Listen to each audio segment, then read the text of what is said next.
So early on in my reflexology journey, I had a lovely lady come to me who was having trouble falling pregnant. She'd been to a few different places, naturopaths and other places, doctors, and I said, look, all we can do is have a go and see what happens with the reflexology. So I found a few blockages in her feet and worked on her feet, but I also could tell that she needed a topical massage on her tummy because there was a blockage in her fallopian tubes. The only way to really spot it was through the feet.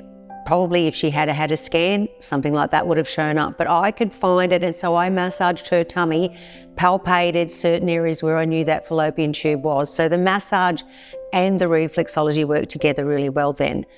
Lo and behold, she fell pregnant. Woohoo!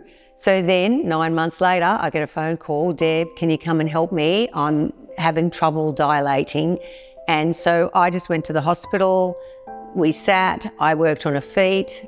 The nurses and the doctors were really open to it.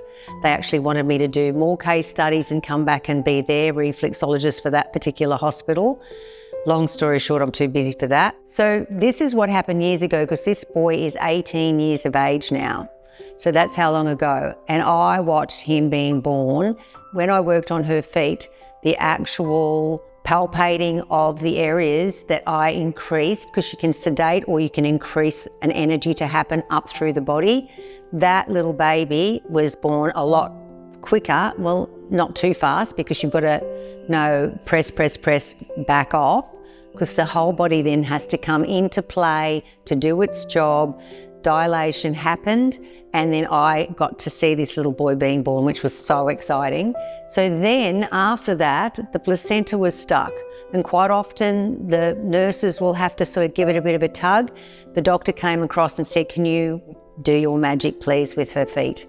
Press, made the uterus spasm enough for that placenta to just come away easily without having to be pulled or waiting much longer. Her uterus expelled that with the contractions, and she gave birth to the placenta. Happily ever after. He's walking around driving a car now, so she's really worried about that now. But it was an amazing experience. So even helping women fall pregnant is my deal.